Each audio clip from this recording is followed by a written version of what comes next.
Hey you guys, this is Matt McCoy from loopcommunity.com. Alright, let's talk about one of my favorite features of the Looptimus Foot Controller, and that's pad mode. And let's talk about how we can use Looptimus to play pads in Ableton Live. So, first thing we're going to do is let's just make sure that Ableton Live sees Looptimus. So I'm going to go to Live and go to Preferences. And under the MIDI tab, you should see Looptimus available as an input. Now you want to make sure, this is very important, you want to make sure that track is turned on.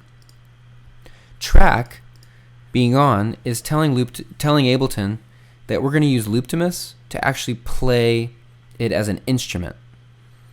Remote, the reason we turn remote on is because that's how we use Looptimus as a remote control. So when you're assigning buttons to play different scenes or clips in Ableton, that's because remote is turned on. But track is so we're going to use it as an instrument. So make sure track is on. Let's close that out. And now we need to pick a sound that we want to play. Because remember, none of the sounds are actually stored in Looptimus. Looptimus is just being used as a controller to play the sounds inside of Ableton Live. So we need to find a sound that we like. So you can go through your sounds and find a pad that you like. I have one that's saved that I really like. So I'm just going to pull that up. And I'm just going to click and drag and drop that sound. So it's going to create a MIDI track for me.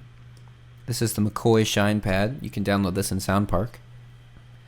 And what we're going to do, so we have a MIDI track.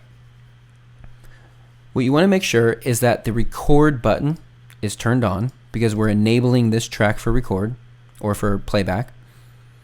And in the MIDI inputs here, we need to choose what device is going to be playing this track. Now, most people, you'll just be able to leave it on all in. That means that it'll just accept any MIDI signal it's getting. But if you've got a lot of controllers plugged in, you might want to specify what controller is controlling what track. So, if you want to do that, you can click on this menu here and choose Looptimus from the list. Now, we're saying that Looptimus is controlling this MIDI track. Our record switch is turned on, so we're good to go. Now let's look at the Looptimus. We need to make sure that Looptimus is in pad mode. So to get Looptimus into pad mode, you're going to hold down the stop button for a few seconds.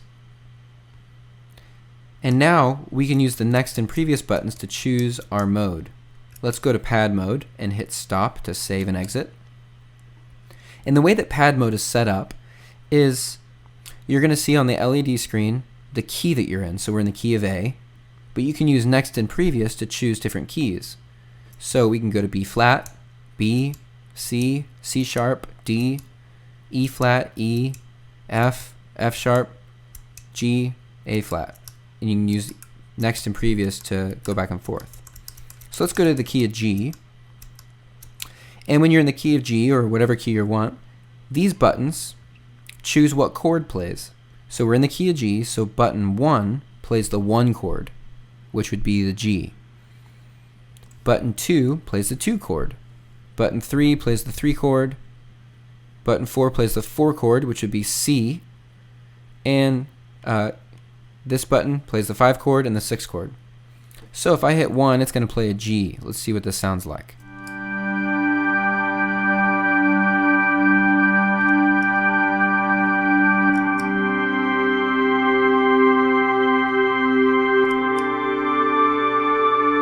And then the stop button, if we hit the stop button, it stops all notes and fades out.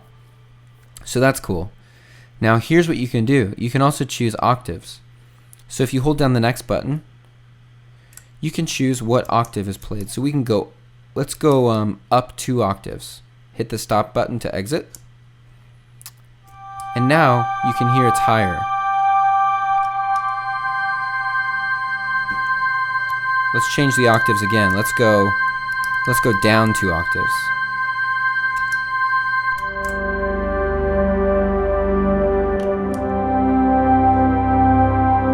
And hit the stop button. So you can select your octaves really easily. Let's use an expression pedal because we actually want to change the volume of the pad. So I'm going to go to MIDI mapping, and anything that you see that turned blue can be assigned to a button or an expression pedal. And I've got an expression pedal plugged into Looptimus. Let's go and click on the pad fader, and I'm going to move my expression pedal, and you can see that my expression pedal was assigned to that fader. And let's leave MIDI mode. And now when I launch this chord, I can fade down or fade in that chord. I can go to the next chord, fade it in. That's how you can use an expression pedal to change chords. So the way that this is working is that what these are doing, these are playing fifths of each chord. So we're in the key of G, this is playing a fifth. 4. This is the fourth chord, it's playing fifths. So it's great because you can use any sounds that you want, anything that you can imagine. But they have to be software instruments within Ableton Live or VSTs or whatever sounds you have. So that's pad mode in Looptimus. Have fun. Enjoy.